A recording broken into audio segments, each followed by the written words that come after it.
there was like a bit of a hubbub because Metro Exodus had been taking full. This is hubbub from a month ago. This is hubbub from a month ago that Metro Exodus. No, the tissues there. Oh, you didn't want this game controller for no reason? I didn't want that game controller. Thank you. That Metro Exodus had been selling pre-orders on Steam for several months, and that they announced like a week or two, maybe like a few weeks before the launch of the game. Like 3 weeks. They said like, hey. They said like, hey.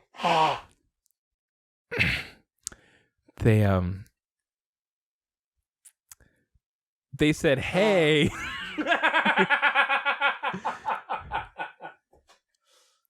They said, hey. What am I even talking about anymore? I flip a switch and fluffy is everything. Plush and sweet and soft and pink. I flip a switch and heavy is everywhere. Fall to the ground from out of the air. I flip a switch and time goes down, down, down. Stretching in and stretching out. I flip a switch and lose. It's super hard to keep time. Lose the gravity. I remember when they released Bejeweled for World of Warcraft. Yes, World of Warcraft was once so popular, other development studios made their games for World of Warcraft. You could play Bejeweled within the client of World of Warcraft for if you had to wait for a ship to show up, or you had to, if you were on a flight path that was flying across the world, it might take 5 minutes, so you play 5 minutes of Bejeweled, and then later Peggle. Why not just have a game that doesn't need you to wait 5 minutes? Because then it's not real, man. See, and now, I'm hearing what you're saying now, and I'm like, why did Kyle hate Shenmue so much? But I didn't play it in 1999. If I had played in 1999, I'd be like, it's fucking real, man. Yeah, but you still like World of Warcraft. But waiting 5 minutes. But in a way that I can acknowledge that it's, you know. Are you lying now or are you lying then? Now. Now? Like, fit this in your head. E3, Nintendo press conference, stage show. Okay. We're like hold on, ready to learn. Let me get centered in space and time. Okay. All right. Tell me where I am. It's 2004. Got it. You're in the Kodak Theater in sunny Los Angeles. You know, you're thinking to yourself, Wind Waker came out last year. They've got to have a new Zelda coming. What's up with that new Zelda? And is it going to be the gritty, the dark, serious, gritty Zelda that we're all wanting? Will blades bleed in this new Zelda game? And boy, I sure am hoping for that. And who comes out on stage but this 8-foot-tall Frankenstein's monster of a man with his crazy bug eyes? And he comes out and he says, "Hello, my name is Reggie. I'm here to kick ass and make games." It was beautiful. It was a genuine moment in video game history. I felt it. It was the prompter heard round the world. What I want to know here is, what is Nintendo? Pause. Sorry. I want to go He's back. He's pointing at me. Keith drew a finger. I did. I drew. Zing! I play video games in bed a lot, and when I'm done playing with those games, I put the controller next to me and go to sleep. So many nights I literally sleep next to a Steam controller and several other controllers. Is that true? It's absolutely true. I just have a pile of controllers next to where I sleep. Oh my god. No human bodies to take up that space. Just controllers. Accepting applications now. Would you like to take the spot of a pile of controllers? No. Not you? No, not me. You don't want to? No, I don't want that. Come on. No. I've got a lot of love to give. I have a bed up here. You've already got one? Yeah, I've you got can a use bed. mine. No, I've already got one. Oh, you've got a person. I'm open to different I've things. got both. Who has the resources to develop a game on the most powerful console ever? Shaft. We gotta have you take a typing test. I don't believe that you type 110 words a minute. I believe it's like 110 words per minute, and when it accounts for accuracy, it's like 80. You know what the 85. problem is? I learned typing by playing Typing of the Dead, but you learned typing by playing Icarus Proudbottom Teaches Typing, and that's not a real teaching tool. Mavis Beacon. Mavis Beacon. Who? Mavis Beacon. What? Mavis Beacon. Who's that? She runs a typing center. she makes typing games. She's the Sid Meier of typing games. It's a little bit weird that Mavis Beacon's not a real person, right?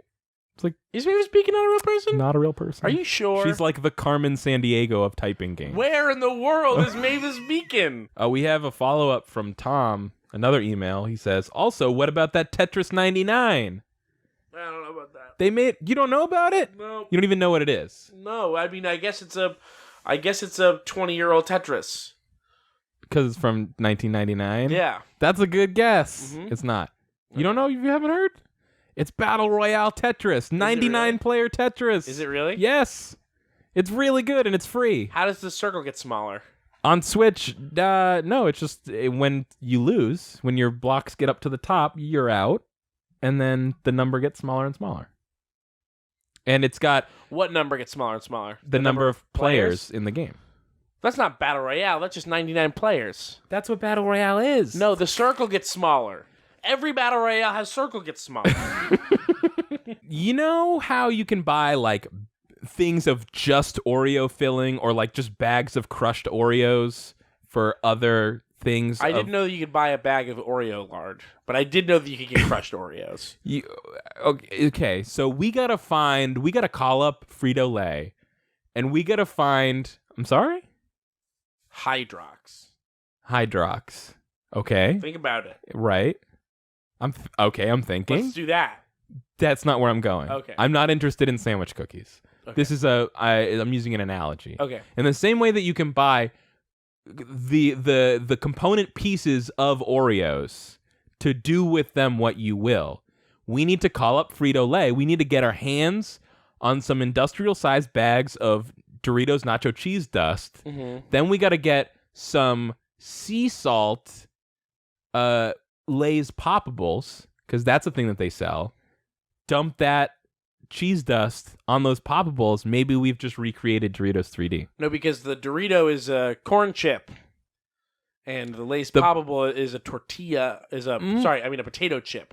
Are you sure? Yes, positive. You're positive about this? positive that Doritos are a corn chip? No. You're positive that Poppables are potato-based and not corn-based?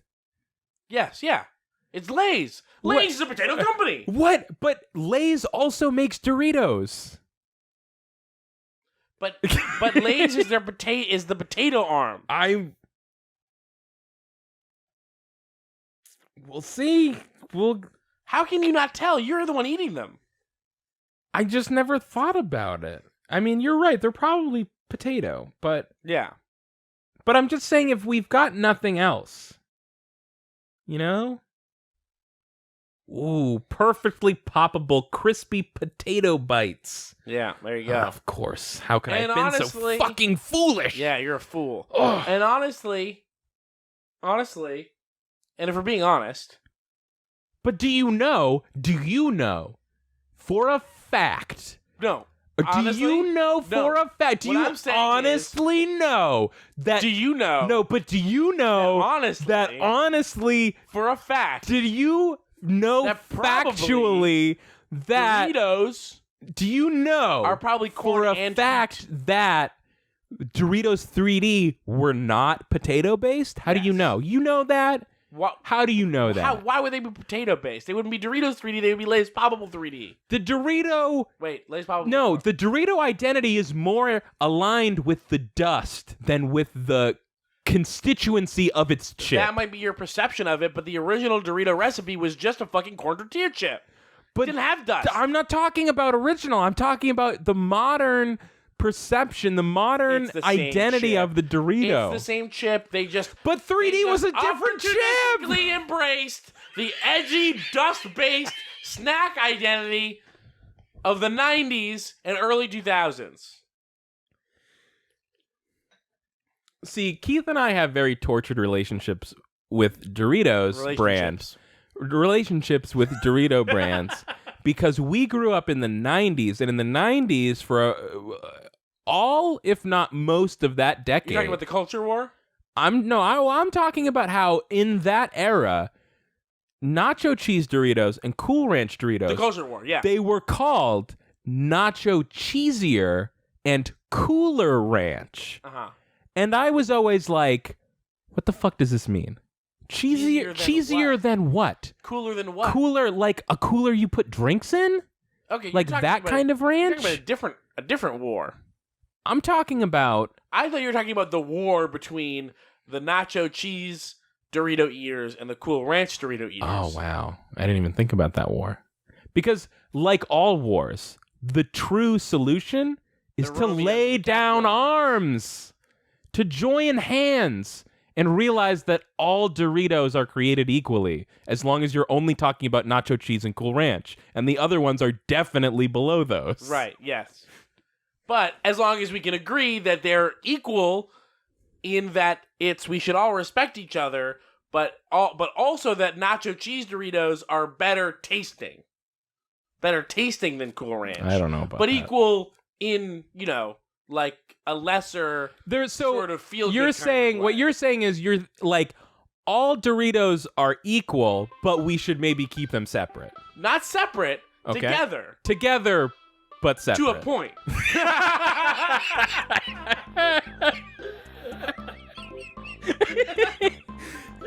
to 3 points. The 3 points of a Dorito.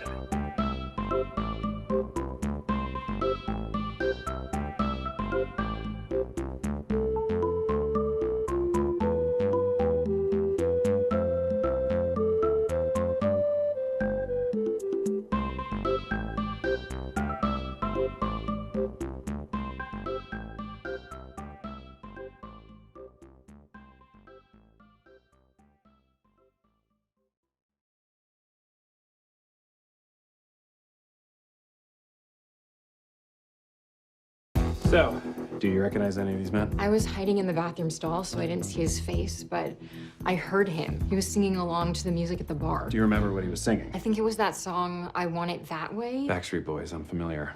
Okay. Number one, could you please sing the opening to I Want It That Way? Really? Okay.